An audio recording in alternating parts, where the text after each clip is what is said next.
kok imajinasinya ketika kami sedang rapat itu kok bisa begitu ya, tajam ya. Iya, karena setan membisikkan dia. Nanti cara mengalahkan ini harus kita gunakan begini. Lawan-lawan kita ini punya catatan dosa-dosa. Ini dosanya korupsi kayu, ini dosanya korupsi impor, ini dosanya korupsi ini. Maka kita panggil dia. Ini buku catatan dosamu. Kalau kau ngelawan macam-macam, habis. Itu dari mana ide itu datang? Itu imajinasi itu. Membayangkan, menciptakan gambar, ide, konsep. Dari setan. Wa inna syayatina la yuhuna ila awliyaihim. Setan mengirimkan wahyu-wahyu. Wahyu itu bisikan dalam hati. Ila awliyaihim, kepada wali-wali setan. Jadi setan juga punya wali. Makanya namanya ada awliyaur rahman, ada awliyaus syaitan. Ada wali rahman, wali Allah, ada wali setan. Maka jangan bangga dulu kalau dibilang wali. Aku nengok kau ni, ide-ide kau mantap sekali, kayaknya kau ni wali nih. Iya, wali setan. Idenya cemerlang semua.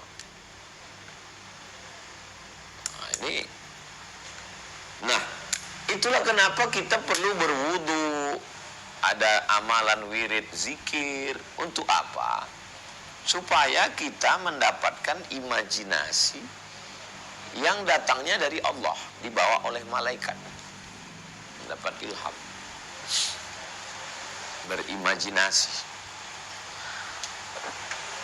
Nabi SAW mengatakan, riwayat Imam Ahmad bin Hanbal, poin yang ke-9,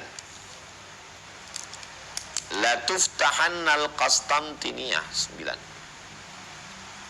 La tuftahannal Qastantiniyah, kamu akan Konstantinopel akan dibebaskan. Bayangkan masyarakat gurun pasir primitif, ketinggalan zaman, tidak pernah punya peradaban, di Makkah Madinah yang kering kerontang. Lalu kemudian ada imajinasi bahwa kamu akan menguasai Konstantinopel, kota termegah, termewah di dunia saat itu, sampai hari ini. Panjang umur, sehat badan, kita bisa masuk ke Masjid Muhammad, Masjid Hagia Sophia, melihat bagaimana arsitekturnya itu. Kenapa bangunan ini sejuk walaupun di musim panas? Karena di bawah itu ternyata kolam. Kolam air, mereka tembok, baru dikasih batu pualam yang dingin.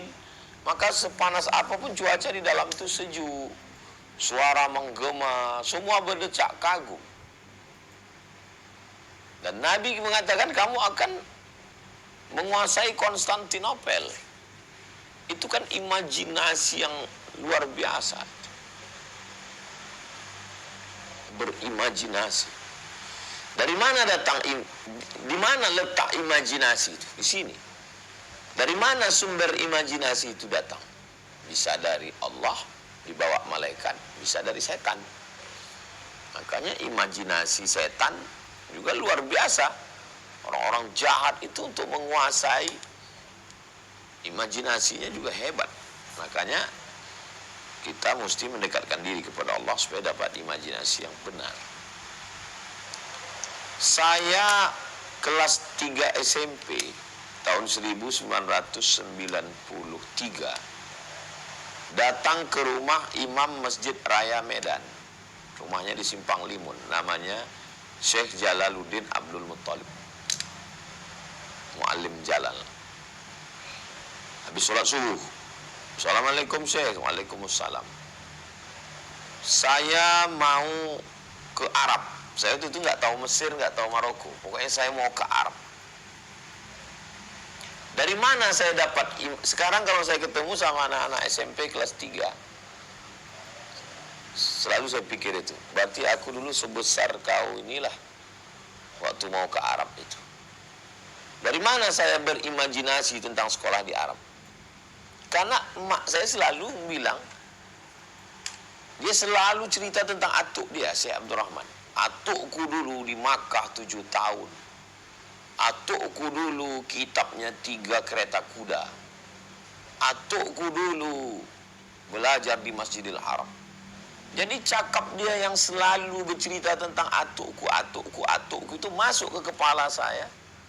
Saya berimajinasi aku ingin ke Arab. Gimana caranya supaya aku ke Arab macam dia? Itu betapa pentingnya orang sekeliling kita memberikan gambaran yang positif. Saya baru merenungnya itu sekarang. Kok bisa aku dulu kelas 3 SMP datang ke rumah imam besar, minta kirim ke Arab. Beberapa waktu yang lalu datang beberapa anak pondok ke rumah ini, minta motivasi. Terus saya tanya, udah tamat pondok? Tamat Ustadz tahun ini. Kau mau kemana? Kau mau kemana? Nggak ada yang tahu mau kemana. Entah mereka malu, entah nggak punya imajinasi. Jadi saya selalu berpikir, berimajinasi, aku akan begini, aku akan begini. 4 tahun setelah itu baru saya berangkat. 5 tahun, 98 baru saya berangkat ke Mesir. Dan saya selalu berimajinasi, nanti aku akan LC, aku akan MA, aku akan doktor, aku akan profesor. Di buku saya waktu aliyah, saya tulis di buku saya, Profesor Abdul Somad. Datang kawan saya sebangku, kami sekolah tuh bangku panjang. Kata dia, tolong Mat, kau hapuslah profesor di nama kau ini. Aku takut kau gila nanti. Tak tercapai kau nanti gila kau. Sampai sekarang saya tidak gila, saya waras. Dari mana? Dari mana muncul pemikiran-pemikiran itu? Karena saya sekolah dulu di Muallimin Al-Wasliyah. Al-Wasliyah itu organisasi seperti Nahdlatul Ulama kalau di Jawa. Di Medan itu dia dapat jatah ke Libya. Dapat jatah ke Libya, dapat jatah ke Madinah, dapat jatah ke Ummul Qura. Yang dapat jatah ke Ummul Qura itulah Ustadz Muslim Nasution, yang dulu ketua Al-Wasliyah. Yang dapat jatah ke Libya itu Muallim Jalal, Ustadz Sauri Sam. Yang dapat jatah ke Mesir banyak sekali, kakak-kakak kelas saya dapat jatah. Jadi ketika mereka pulang, itulah yang dalam pikiran saya, ketika guru di kelas saya, wali kelas saya kelas 1 SMP, namanya Hajah Cik Tanti Taufik LC, masih hidup. Dia bercerita tentang, kata dia, saya dulu di Iskandaria, Alexandria, kalau sudah musim bunga, mekar bunga itu cantik di pinggir-pinggir jalan. Saya waktu itu seolah-olah saya sudah sampai ke Alexandria itu. Makanya ketika 98 saya sampai ke Mesir, mana Alexandria itu saya cari. Oh, memang cantik kotanya, 200 kilo dari Kairo. Tepi laut Mediterania, jembatannya, muntazahnya, pantainya, tempat jalan-jalannya. Jadi kita sebelum ke sana sudah berimajinasi duluan karena mendapatkan cerita. Itulah pentingnya orang-orang sekitar kita. Dari mana imajinasi itu datang? Dari bacaan, dari bisikan orang. Begitu juga kalau yang di sekeliling kita orang-orang jahat, dia juga akan memberikan imajinasi. Nanti kalau kau berhasil jual narkoba ini 1 kilo dapat kau 1 miliar, nanti kau punya. Ya begitu. Jadi itulah pentingnya seorang ayah, seorang ibu berimajinasi, memberikan imajinasi, memberikan cerita, sehingga orang yang mendengar cerita itu membayangkan atau menciptakan gambaran, ide, konsep. Saya setiap subuh Senin, subuh Selasa membacakan tafsir Jalalain ke santri. Kebetulan tadi subuh Selasa saya bacakan tafsir Jalalain. Saya tuliskan kalian masuk ke sini SMP, tamat ini nanti aliyah, tamat aliyah tahun 2027 kalian tamat, kalian nanti S1, kalian ikut tes ke Mesir, kalian ikut tes ke sini, habis itu kalian S2, habis itu kalian S3, habis itu kalian punya rumah Quran, kalian punya pondok tahfiz, Az-Zahra 3, Az-Zahra 4, Az-Zahra 5, 1000 Az-Zahra di dunia ini. Saya ingin mereka punya cita-cita. Saya ingin mereka punya imajinasi tentang masa depan. Jadi dia tidak hanya berpikir habis hafal Quran selesai. Tidak sampai di situ. Saya menulis di laptop saya dulu sekitar 5-6 tahun yang lalu, 10 tahun yang lalu. Sudah ada saya tulis situ. 2015, 2016, 2017. Di kamar saya waktu di Maroko, waktu di Mesir di kamar saya gunting itu gambar pintu gerbang Maroko, saya tempel. Ini kepala saya tidur, di bagian kaki saya, pokoknya saya mau tidur, saya melihat gerbang Maroko. Nanti aku mesti ke Maroko. Dari mana datang imajinasi itu? Karena kakak kelas saya sedang di Maroko, aku mesti ikut dia. Nah, jadi selalu punya imajinasi. Salahkah berimajinasi itu? Enggak. Nabi SAW 3 yang akan kalian rebut. Kalian akan menguasai Yaman, kalian akan menguasai Syam, kalian akan menguasai Rom. Imajinasi. Tentu Nabi imajinasinya tidak, karena dia Nabi. Wa ma yantiqu anil hawa, dia tidak bicara mengikut hawa nafsunya. In huwa illa wahyun yuha, itu adalah wahyu dari Allah Subhanahu wa ta'ala. Berikutnya yang ketiga adalah visualisasi. Poin yang ke-10. Apa itu visualisasi? Mengungkapkan gagasan. Imajinasi yang masih abstrak tadi diungkapkan dalam bentuk gagasan, gambar, tulisan. Diungkapkan dia dalam bentuk alam nyata. Adakah itu? Bisa dilihat dalam surat Ibrahim ayat 24. Poin yang ke-11. Contohnya dalam surat Ibrahim ayat 24. A'udzubillahi minasyaitonirrajim. Alam tara kaifa daraballahu mathala. Apakah kamu tidak melihat bagaimana Allah memberikan perumpamaan? Kalimatan thayyibatan. Kalimat la ilaha illallah. Kasyajaratin thayyibatin. Seperti pokok kayu yang kokoh. Asluha sabitun. Akarnya menghunjam ke tanah. Wa far'uha fis sama'. Cabangnya ke langit. Akarnya menghunjam ke tanah. Cabangnya ke langit. Pohon yang besar, akarnya menghunjam ke tanah, cabangnya ke langit. Itulah dia kalimat la ilaha illallah. Kita punya tauhid. Bagi sebagian orang tauhid itu apa sih tauhid? Tauhid itu benda apa? Ayam, terbayang ayam. Gajah, terbayang gajah. Gajah besar, ayam kecil. Tapi ketika tauhid, apa tauhid? Visualisasinya apa? Tauhid itu kasyajaratin thayyibatin, pokok kayu yang besar. Siapa yang pernah pergi mengambil madu, kayu tualang, 5 orang kami memeluknya, baru nyambung tangan kan. Asluha sabitun, akarnya menghunjam ke tanah, wa far'uha fis sama', pucuk rantingnya ke langit. Itulah tauhid. Nah, bagaimana mengungkapkan itu? Memvisualisasikannya. 12.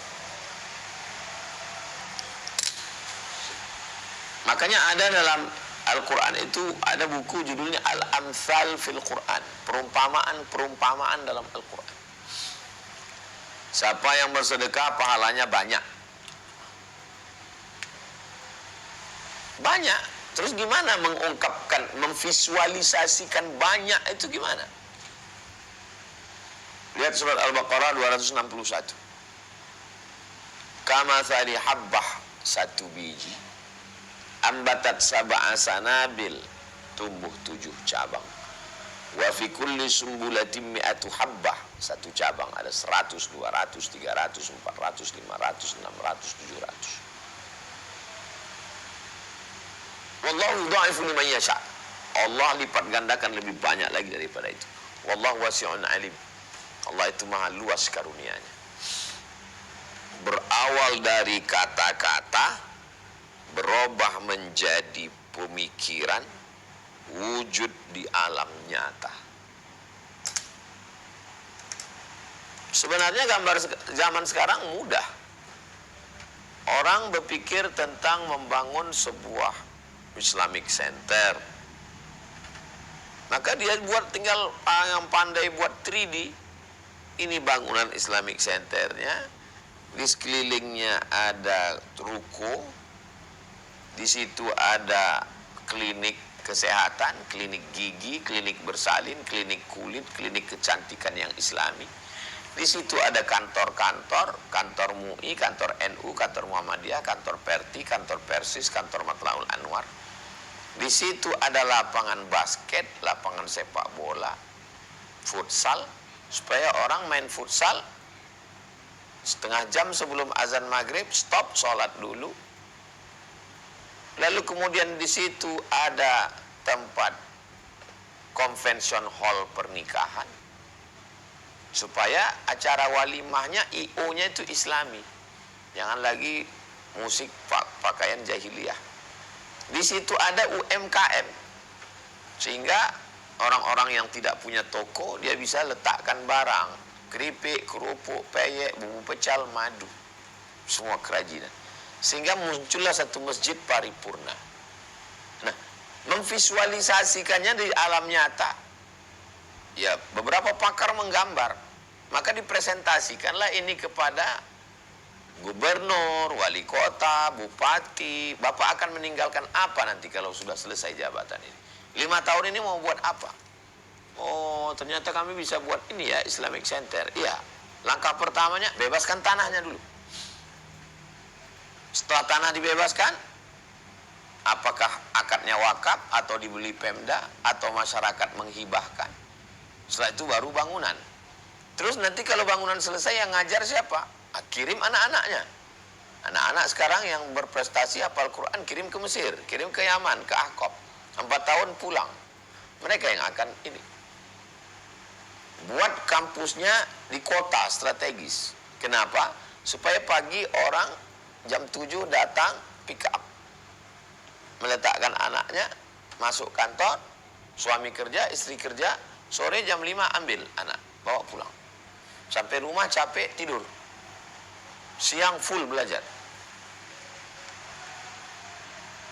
Sehingga pendidikannya dapat, ekonominya dapat, kekuasaannya dapat. 5 tahun ke depan, mau kampanye, udah ada bahan. Nggak bohong-bohong lagi, nggak cerita jalan belobang, nggak nyerang-nyerang orang. Cerita bagaimana prestasi. Ini sebagai satu sampel contoh real di alam nyata. Apa yang mau kita lakukan? Dalam 12 poin, afirmasi, imajinasi, dan visualisasi dalam Islam. Saya kembalikan ke Bang Alvin Firdaus. Kita lanjutkan dalam dialog interaktif. Terima kasih. Wassalamualaikum warahmatullahi wabarakatuh. Ustaz, setelah saya mungkin ketemu dengan beberapa guru-guru dan bertemu juga dengan orang-orang yang problematik gitu ya, saya menemukan kesimpulan bahwa orang-orang kecil itu kalimatnya, disiplin kata-katanya juga ternyata kecil juga gitu Ustaz. Misalnya yang penting bisa makan aja lah, yang penting bisa ngopi aja gitu, gak perlu yang neko-neko, yang penting anak bisa sekolah. Tapi saya ketemu dengan guru-guru yang lain, Ustaz Salim, BN, Ustaz EN, Ustaz Lukman, termasuk juga Ustaz Abu Somad, punya disiplin kata-kata afirmasi yang positif begitu Ustaz. Nanti kita umroh sekantor ya, nanti kita umroh semasjid ya, nanti insya Allah kita bangun masjid yang besar. Jadi punya kalimat, punya afirmasi yang positif, dan itu luar biasa, Masya Allah. Saya bersama Ustaz EN kurang lebih 4 atau 5 tahun yang lalu, dan itu semua terwujud, Ustaz. Apakah memang sejatinya sebagai seorang muslim itu kita harus punya visi yang besar. Jadi jangan punya kalimat atau kata-kata yang kecil. Mending cukup bisa makan aja lah gitu lah. Apakah memang seperti itu? Jadi kita sebagai seorang muslim harus punya visi yang besar gitu. Ucapkan, pikirkan, ucapkan, maka alam akan membantu. Pikirkan, ucapkan, maka alam akan membantu. Itu ucapan orang ateis, dia tidak bertuhan. Coba perhatikan nanti kalau ada tokoh-tokoh yang ngomong, pikirkan, ucapkan, alam akan membantu. Karena ketika orang memikirkan, saya akan jadi ini, saya mau ini, lalu diucapkannya, maka pada saat itu alam semesta itu sedang tunduk. Dan dia pun sedang bersemangat untuk menundukkan. Bagi yang tidak bertuhan sekalipun percaya itu. Makanya sangat aneh kalau ada orang yang punya Tuhan, yang punya Nabi Muhammad SAW. Kemudian kata dia, bisa makan aja cukuplah. Mubazir itu. Mubazir potensi yang diberikan Allah. Allahumma matti'na bi asma'ina wa absarina wa quwwatina. 3. Allahumma matti'na bi asma'ina, jadikan pendengaran kami, wa absarina, pandangan kami, wa quwwatina, kekuatan kami menjadi nikmat. Sama macam orang punya handphone 25 juta mahal, tapi hanya dipakai untuk angkat tutup. Begitu banyak aplikasi di dalam yang tidak dipakai. Iya, tapi Nabi kita kan nggak ada. Nabi kita itu yang penting cukup makan. Nabi yang mana cukup makan? Orang Nabi mengatakan kamu akan menguasai Yaman, menguasai Rom, menguasai Syam. Yaman sudah dikuasai. Syam, Suriah, Lebanon, Palestina, Yordania.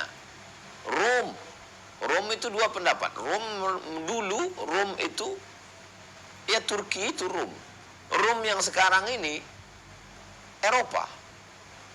Jadi umat Islam mesti berpikir umat Islam akan menguasai Rom. Tapi bukan dengan kita datang bawa Rom, bukan begitu. Dengan ilmu pengetahuan. Jadi innal mubadzirina kanu ikhwana syayatin. Orang mubazir saudara setan. Kalau ada orang yang terlalu simple, apalah yang mau kita cari hidup ini? Memang betul. Tapi kalau kita bisa berkuasa, kita bisa punya kemampuan finansial, kita bisa membahagiakan orang lain. Siapa orang yang paling bahagia? Man as'adun nas, man as'adan nas. Man as'adun nas, siapa orang paling bahagia? Man as'adan nas, orang yang bisa membahagiakan orang lain. Jadi kalau kita punya kekuasaan, kenapa Islam itu mesti menguasai Yaman, Syam, Rom untuk menyebarkan rahmatan lil alamin? Kalaulah khalifah-khalifah Abu Bakar, Umar, Utsman, Ali itu berpikirnya simple, pada masa pemerintahan Abu Bakar Siddiq mulai pengiriman pasukan bala tentara. Pada masa pemerintahan Umar bin Khattab itu sudah sampai ke Bahrul Qazwain. Bayangkan umat Islam sudah sampai ke Bahrul Qazwain. Bahrul Qazwain sekarang Caspian Sea, Rusia, Azerbaijan. Pada masa pemerintahan Utsman bin Affan, umat Islam sudah sampai ke Maroko. Belum 100 tahun. Coba hitung berapa negara dari Caspian Sea, Azerbaijan sampai ke Maroko. Kenapa mereka tidak duduk aja di Taman Raudhah, zikir-zikir, nunggu mati? Kenapa mereka nggak baca Quran aja di Masjidil Haram, Masjid Nabawi? Karena mereka tidak mau soleh individual. Islam ini harus menyebar ke seluruh dunia, dakwah. Masih banyak fakir miskin, anak yatim. Demikian Bang Alvin.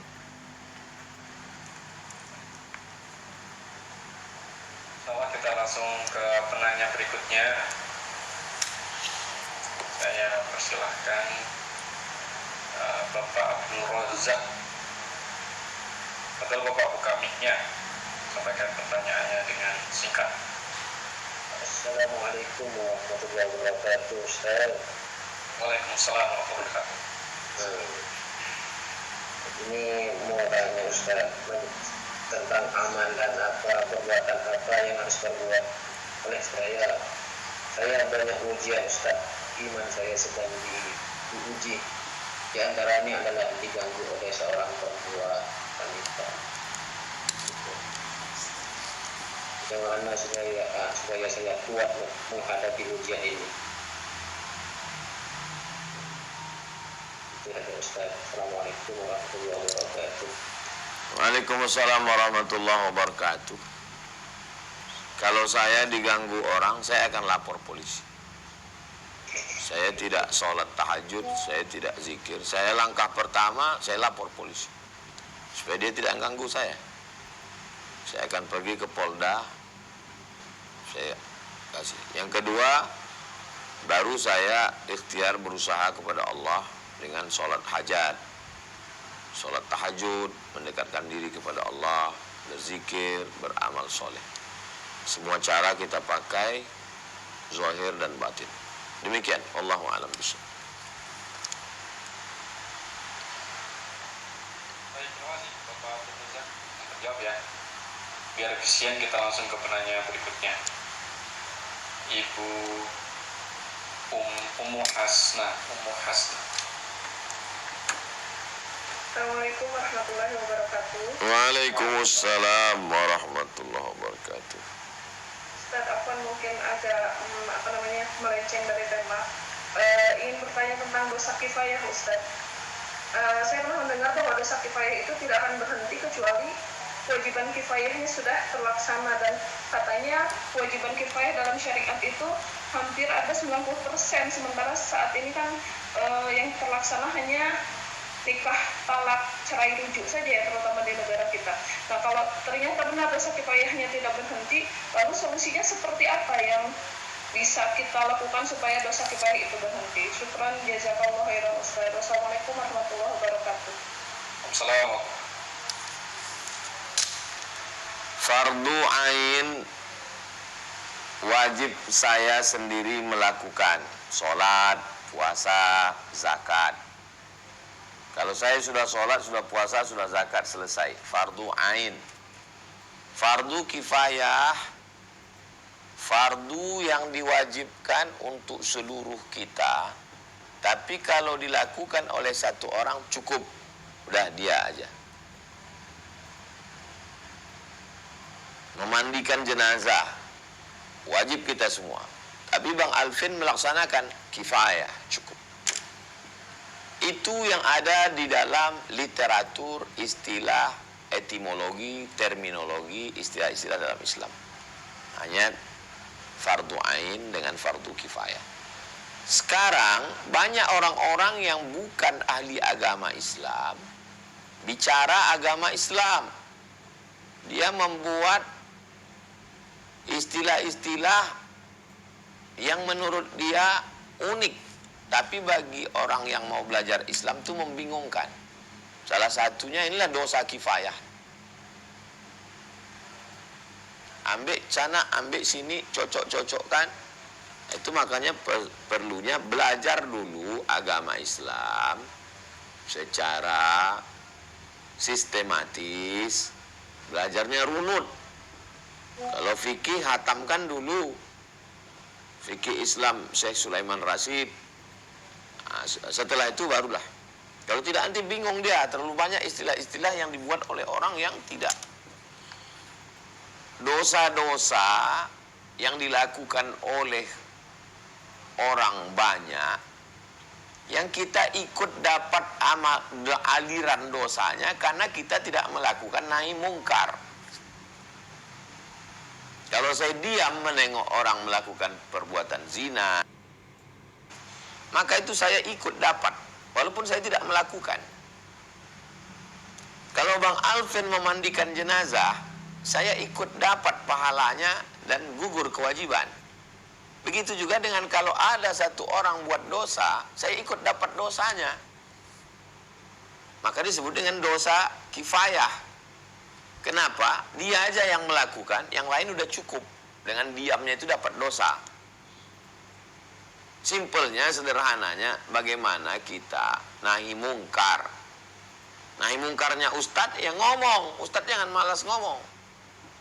Nahi mungkarnya polisi, ya tangkap.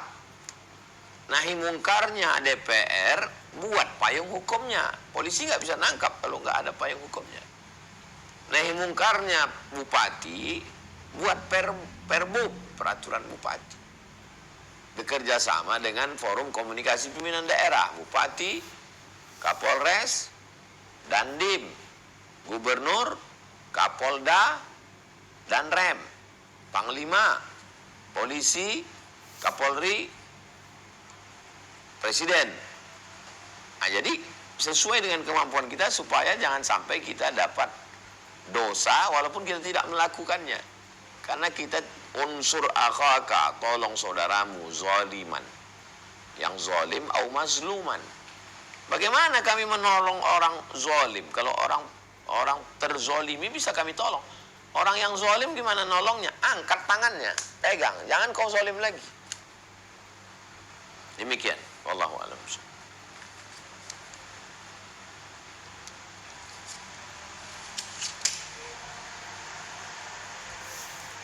Bapak Ahmad Wiranto.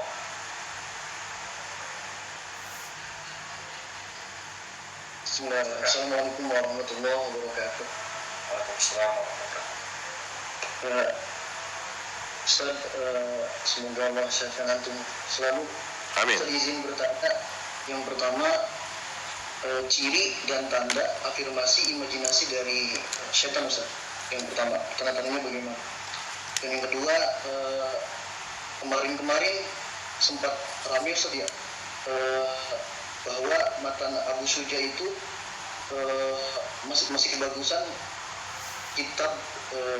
kitabnya Syalbani, Ustaz, yang sifat salat Nabi, katanya itu lebih baik dari matan Abu Suja. Bagaimana Ustaz membantah perkataan Salafi Wahabi yang begitu, Ustaz? Terakhir, Ustaz, minta amalan sekaligus ijazah, Ustaz, dari antum. Alhamdulillah istri saya lagi hamil anak pertama, Ustaz. Itu aja, Ustaz. Terima kasih. Assalamualaikum warahmatullahi wabarakatuh.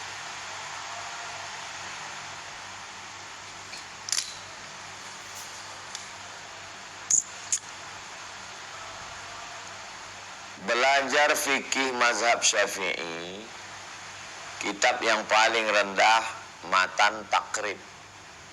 Matan artinya syair-syair yang disusun. Karena kalau kita menghafal syair itu sampai tua nggak lupa-lupa. Kayak belajar tajwid. Belajar tajwid itu kalau dihafal syairnya mudah kita. Sifza sana kam jada saksun kot sama dum tayyiban zid fitu kondok zaliman daksu azonin zul sarifan lil karam kalamuna lamzun mufidun kastaqim ismun wa fi'lun summa harfunil kalim. Disusun sedemikian rupa matan ini, syair ini, namanya matan takrib. Lalu syarahnya, penjelasannya, itulah dia Fathul Qarib, disusun oleh ulama. Jadi ulama ini baca Quran, baca hadis, ijma' qiyas, faham pendapat ulama, disusunnya menjadi sebuah matan supaya mudah belajar. Itulah dia matan takrib. Dihafal matan takrib ini. Kalau tidak hafal dibaca, difahami. Penjelasannya ada dalam Fathul Qarib. Sedangkan sifat sholat Nabi Albani, dia ambil hadis dari Sahih Bukhari, Sahih Muslim, Sunan Abi Daud, Sunan Tirmidzi, dia ambil. Ya jadi kacau jadinya. Karena dia tidak pakai mazhab. Dia menjaga perpustakaan. Perpustakaan Zahiriyah. Dia jaga perpustakaan itu. Nah, selama di perpustakaan itu dia baca buku, baca.